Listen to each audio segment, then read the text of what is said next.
But don't go on because it's going to make the noise again. Just a quick thing, because we do not explain it in the video.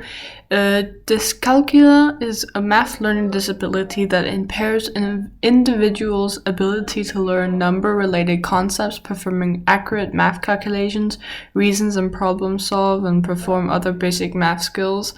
This definition is found by the www.attitudemag.com.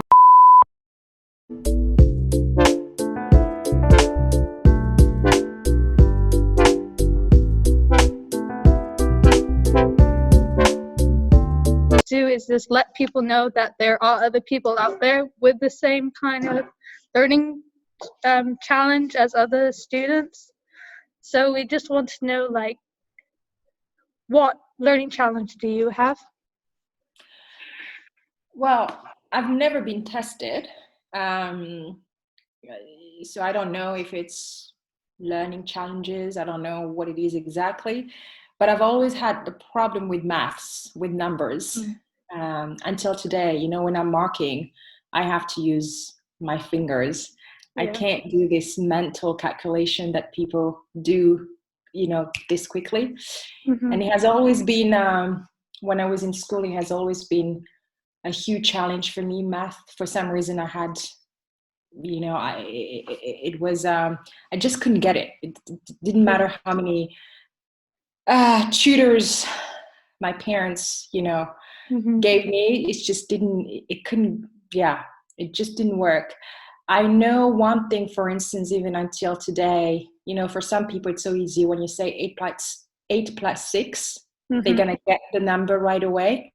But for me, I have to go through like 2 different routes or 2 different steps to get there. So if you say 8 plus 6, what's easier for me is, you know, to do 6 plus 6, then it's 12. And then I add 2, and then it's 14, you know?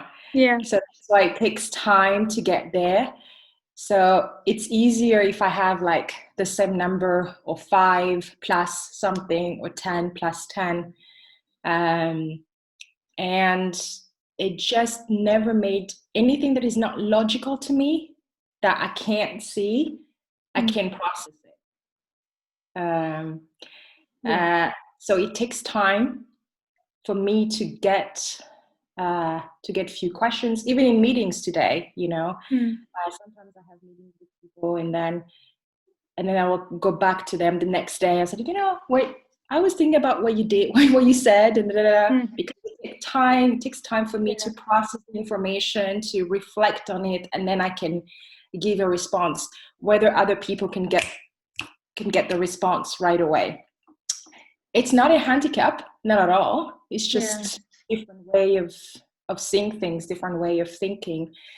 And I came to the realization that it's okay, and I need time, and that's okay, you know. I think one thing that I would like to share, that I always say to students, you know, when you get in school, high school was not I didn't have a great experience in high school, other than sports, you know. So, and I did grade 10 twice because of, you know, the challenges that I had. And it was a good thing for me to redo grade 10, because I needed that time to do grade 10. So, and back then in Burundi, you know, we didn't have what you guys have. You know, you if you don't have good grades, then you're labeled. That is just the way it is. But I always say to students, you know, I barely passed in everything I did. I barely had my high school diploma. But those grades that I had in high school, honestly, I didn't even think about it once I was at university. It didn't define me, because when I started university, I was very successful. You know, I was passing with no problem. You know, I enjoy my classes. I went as far as I could go. And when I look back, and that's why I said to many students, you know, the grades that you have in high school doesn't determine your journey or what you're going to become. Because if I will base myself on the grades that I had in high school, I wouldn't be where I am today. University was much better, and I was more confident, and I loved what I did, and it was like a different person compared to the student that I was in high school. So yeah, you do the best you can, but it really definitely does not define you. Yeah. I think that's very interesting, because me and Sophie, we both have dyslexia. And like you said, we take longer to understand something. So if it's like math for us is a language, so it's like learning a different language. So yeah, I don't know if that we get what you're referring back to when you were younger. So what Go on. What do you think changed from when being in high school to being in university?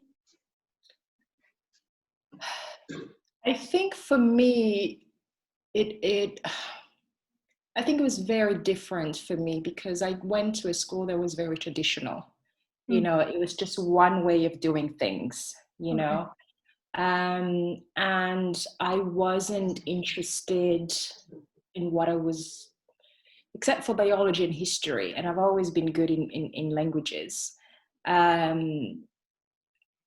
the rest is just, I think I didn't see the purpose, other than, yes, you have to go to school and you have to study. And also, I think it's when you're a teenager and you get labeled, like you're labeled, you're not capable, that at one point you kind of believe it. And you're like, what's the point? All right. Okay. I was very, very lucky that I had parents who were very supportive. And I was really good in sport. So I was really successful in swimming and tennis, which gave me more confidence. But I think it's just the fact that I couldn't connect with anything except for history and the languages that I loved. The rest, it was, there was no connection. There was no, I didn't understand what I was studying. Yeah. And also the label of, you're not capable. And also doing a grade level, a grade twice in Burundi in my time, it was a huge deal, and I think that's the thing. I don't know if I gave up, or I don't know if I believed that this was not something for me. And then when I went to university, I kind of discovered another world. And I loved it. And because I loved it, and because I discovered new things that I enjoyed, then I think academically it kind of followed. Okay. Yeah. So from your high schools, it kind of, when you choose your universities and which one you want to go to, all things that you learn in high school, either like you understand, and it takes, I don't know what I'm trying to say. Like if you have a passion for it, like if you understand it and you like it, then you want to learn it. So you have that like kick in it that you're like, yes. Yeah, yes, definitely. It was that. It was also the fact that, when I got my high school diploma, I was more confident. Yeah, I did it. You kind of like, it was not an easy ride, but I did it. I have my high school diploma, so you get confidence back, and I think that confidence back is what helped me to think, what, I can do this. And I always wanted to be a translator and work with languages. So it was like my opportunity to really do what I love doing and forget about math and forget about all the things that, and forget about the things that scared me even, because then it started, I don't know if you have that, but I was scared about math. It was like my nightmare, Yeah. And that's the thing, once you realize that you are capable. And also there was one teacher, I must say, there was one teacher who was my English teacher, who really, really believed in me. For some reason, he saw something in me. And he's the one who pushed me and he said, you know what, you're probably not good in this, but you're good in other things. And I think I leaned on him, to be honest. And he gave me what I needed. And then when you have this high school diploma, then it does something to you. Yeah, it makes you like, you achieved something and you're not. Yeah. It gives you hope. Yeah, exactly. Absolutely. And I think this is something that I always say to students. Sorry. Students, just because you are not good in something doesn't mean that you're not smart, right? There are people who are good in science, in math, and they're probably not as good as other people in languages or other things. So, and it's also in life, once you start university or you start working, you realize your strength, you realize your weakness, but it doesn't mean that you are less smart than, it just means that you have other strength. That's all. Yeah. And you just have to find the strength to be able to, Absolutely. And accept that you cannot be good in everything. I don't know anybody who is brilliant in everything, And I think that's a very, very important thing to remember. First of all, your grade does not define who you are. Your grade does not define your life and where you're gonna go. And because you're not good in this doesn't mean that you're not smart. Definitely not. Yeah, I think that's very interesting for younger students to hear, and everyone else who's probably listening to this, is that you always have something to go on, and you're not going to be good at everything. That there's some skills that you're going to be better at, and you just I think that's really good. Yeah, absolutely. And I know that you guys, you also have other strength. You're really good at certain things that maybe your classmates are not necessarily good at. I remember, Ellie, you were talking about the fact that because it takes you a lot of time to get things, you have to be very organized. So your organizational skills, that's a strength that you have that maybe many students at your age don't have. And this is something that's going to serve you well in the future. When you go to university, when you start working, you will already have that skills that is not obvious for everyone. So, there's always something. What's your, what, sorry, can I just ask you something? I'm going to put you on the spot. I know you're to ask me a question, but I don't want to put you on the spot too. What are the things that you feel you have, some of your strengths, compared to the rest of your classmates? You feel like, okay, this is not actually hard for me, or this is, easy, or? For the one class that think I'm good at is theatre, because when I read a script, since it takes me longer to read, so my neurons, I guess, are making another connection with the visuals of it.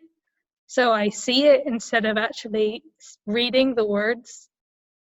So it's kind of moving in my head. So sometimes I read a book and when I finish reading it, I think it's a movie, because I've done all the scenes in my head. So for theatre, you have to transfer a script to the stage.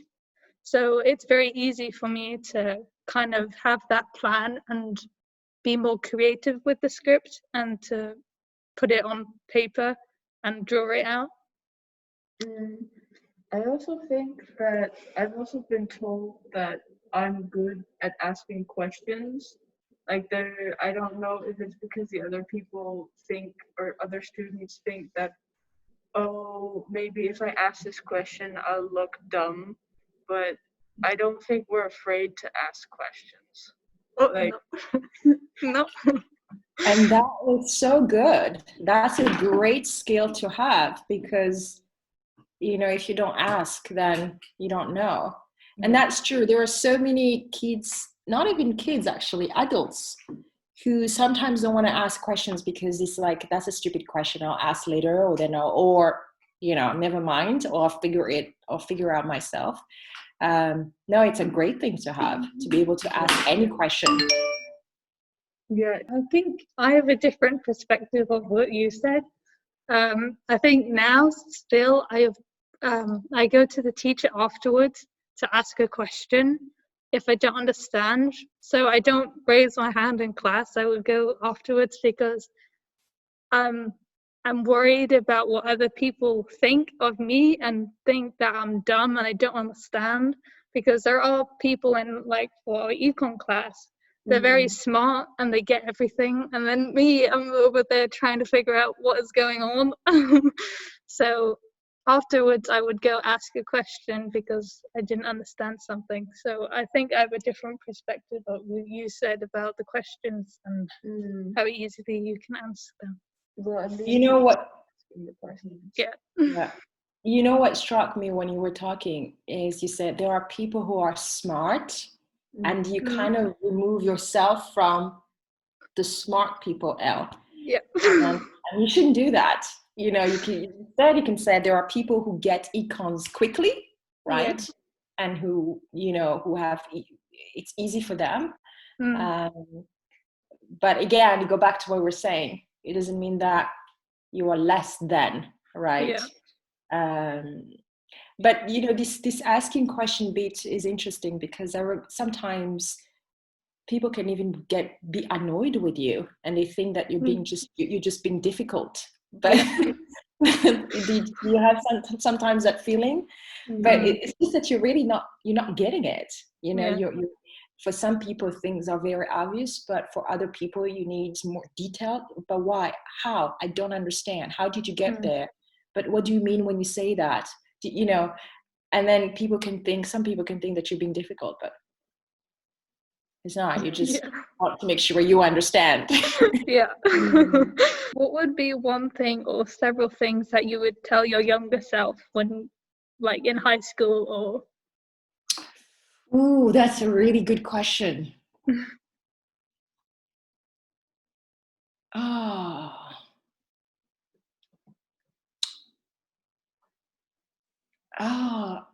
Maybe the first thing I will say to her, I will say, chill. That would be the first thing. Just chill, you know, take it easy. And the second thing, I think I would tell her that she's amazing, that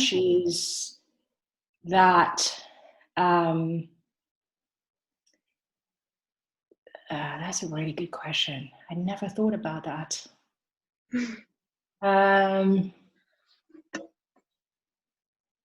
I will say to her that whatever she's going through now is preparing her for the amazing things that will happen to her. And that's why she needs to be strong, because great things are going to happen to her. And I will continuously tell her that she's smart, she's capable, and that she needs to believe in herself. I think that's what I would have wanted to hear From Sonia. That's a great question. That's a really great question. I don't know if it was the right answer, but yeah, I think that's what I would have told her. And what about you? Let me ask the same question. What would you? What? Yeah. Do you want to go first? Okay. I would tell myself as well, I'll give myself confidence and hope and say it's not gonna be all that bad. It's gonna be all right. There are people here and there that will always love you, and they'll always support you and help you in any way or form that they can. And yeah, that it's not, you're not different in a way that you're with intelligence. It's not about intelligence. You're just unique in a good way. Yes, you're not a copy, you're an original. Exactly. You're an original. That's good, Sophie. Yeah. Yeah. For me, one thing I would say to my younger self is don't worry about the vocabulary, you know.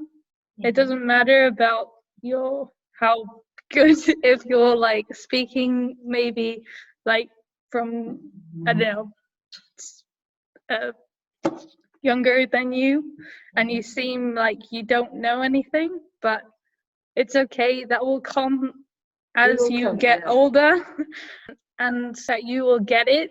You just have to take more time into it and learn like how you got there and to a conclusion and how the steps of something, like if it's maths or if it's reading or if it's like reading one word, learn how to read. I don't know. I can also add that you shouldn't compare yourself to the others. Oh yeah, that's a hard one though. Yeah. But I think you guys are lucky because you found some other people who are having the same challenges as you. I think it would have been, sometimes I'm thinking it would have been easier if I had other people who were in the same boat as me, right? Yeah. Or even I'm just thinking, even for you when you were younger, if it wouldn't have been wouldn't have it, what? I can't talk. I think it would have been nice, if you saw or meet successful young people who have gone through the same thing than you, but you see that they've went to university, they're doing exactly what they love to do. I think it would have been like, Yeah. Like my dad has a friend whose daughter graduated ISL like a few years back, like 5 years, and now she's dyslexic, and he made us talk together about like any questions we've had or how school was, and she's actually now studying medicine, which is that's great. which is awesome. And I think it helped me as well, just to understand, I could do anything. I just need to put my mind to it. Absolutely. And that's the key. You can do anything, right? Because we think because you have whatever challenge, whether it's learning challenges or any challenge you have in life, I think we start restricting ourselves and thinking there are things that you can't do because. So to get to that point, like, to have that connection and contact with that person, to see that she went through the same thing and she can be a doctor, that's like no limits. I can do anything. I can be anything I want. That's great. I think it's so important to share stories. Right? I didn't really have the experience of seeing someone with dyslexia, but when I got older, my mum told me that she had a form of dyslexia, but she was never tested like you were. And that my dad's sister was also dyslexic, so I kind of have I don't know, people in my family that I can look up to, but that's only like in high school and middle school that I found that out, and not in lower school. So yeah, I mean, I never knew really. My parents kind of knew that I wasn't getting things as fast as everyone, and I couldn't read, and I didn't like reading, so didn't have the experience that Sophie had of seeing someone older than me with the same challenge I had. So it might have been good for me to see someone like that, even though I've been growing up with one my whole life. But yeah. But even just you guys being here, putting yourself out there online on YouTube, sharing your story, that's great courage and bravery. So you should really, I hope you're really proud of you, because I am. It's really great. Really great. And I hope many kids get to see this. Are there any strategies that you've used yourself, or that you've wanted to use when you were younger, that you want to let anyone else know? I didn't have any strategies when I was younger. I think my only strategies was, like I said, was sport, because that was the thing that I was really good at. As I got older, I realized that the way you talk to yourself really matters. Yeah. So I started being aware of how I speak to myself, or how I speak about myself, whether I'm with people or whether I'm in myself, just me. And I started saying things like, oh, I'm so stupid. No.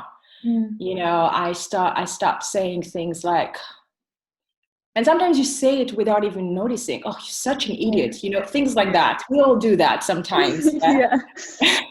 It's not like we mean it, but yeah. So I started being really mindful of how I speak to myself and how I treat myself. And I started being very kind to myself.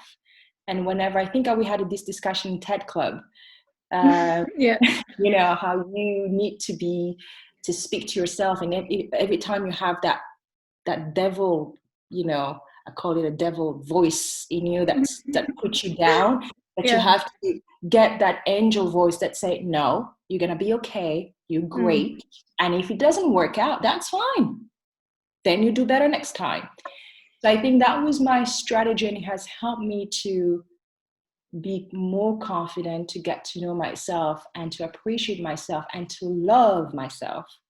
And once you love yourself, then you don't accept anybody to disrespect you. You don't accept anything else that does not treat you well. And then I think you take failure in anything that comes to you in a better way, because you are so kind to yourself. Yeah. But it's not an easy thing, but it's just practice. Yeah. Right. This was much fun. Thank you so much for inviting me. Thank you for coming. Yeah. Thank you. Thank you. Bye-bye. Bye.